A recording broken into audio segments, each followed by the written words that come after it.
It's Josh and welcome to another video here in Auckland, New Zealand. Para sa video na to, medyo iba yung gagawin natin. Hindi siya yung usual vlogs na ginagawa ko for the past few weeks. Pero kung gusto niyo panoorin yung mga dati kong vlog, ilalagay ko siya dito.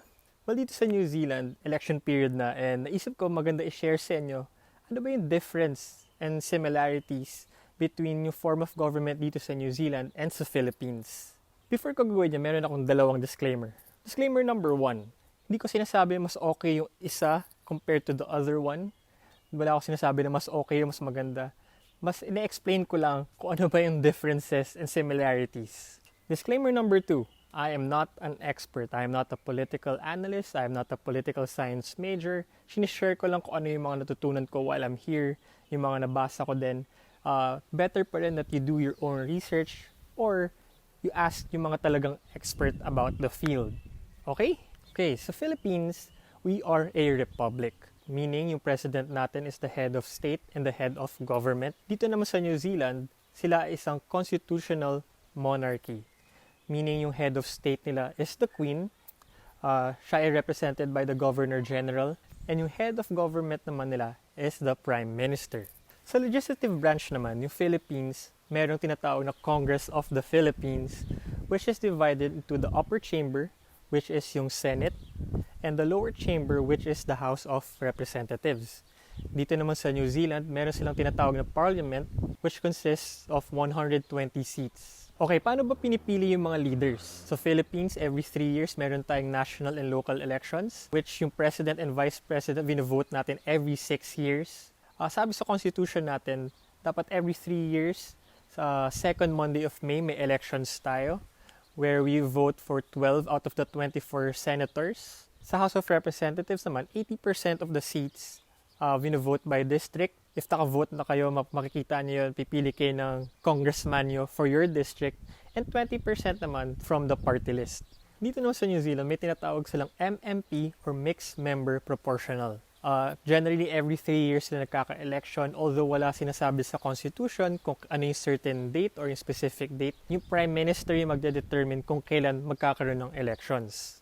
So, on election day, yung mga pwede mag-vote, meron silang 2 votes na kailangan nila ilagay sa ballot.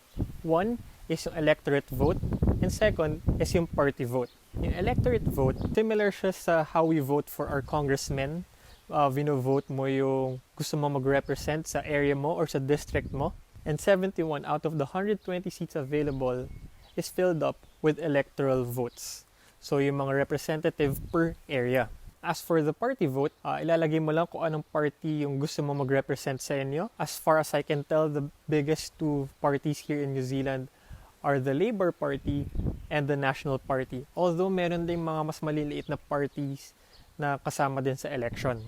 So, yung remaining 49 seats na available are filled up from the party vote. So, bakit ba siya tinawag na proportional? For example, if one party gets 60% of the votes, they will get 60% of the seats in parliament.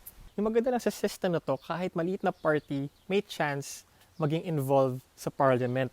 Although, you have to get at least 5% of the votes or at least an electorate representative para magkaroon kayo ng seat sa parliament. So, siguro nagtataka kayo, paano ba nagkakaroon ng Prime Minister if wala yung names nila sa ballot? Well, yung Prime Minister is technically appointed by the Governor General na representative ng Queen. Pero in reality, napipili siya through the voting of the members of Parliament.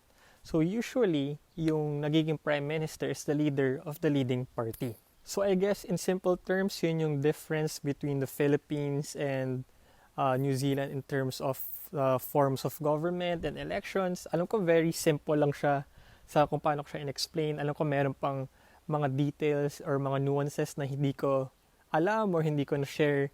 So, tulad ng sinabi ko kanina, do your own research and ask the real experts about these things. And let me know sa comments if you enjoy this type of video. Should I do more? Ano yung mga topics na dapat i-share ko sa inyo in the coming weeks? And ano pa ba yung mga gusto nyo makita dito sa New Zealand?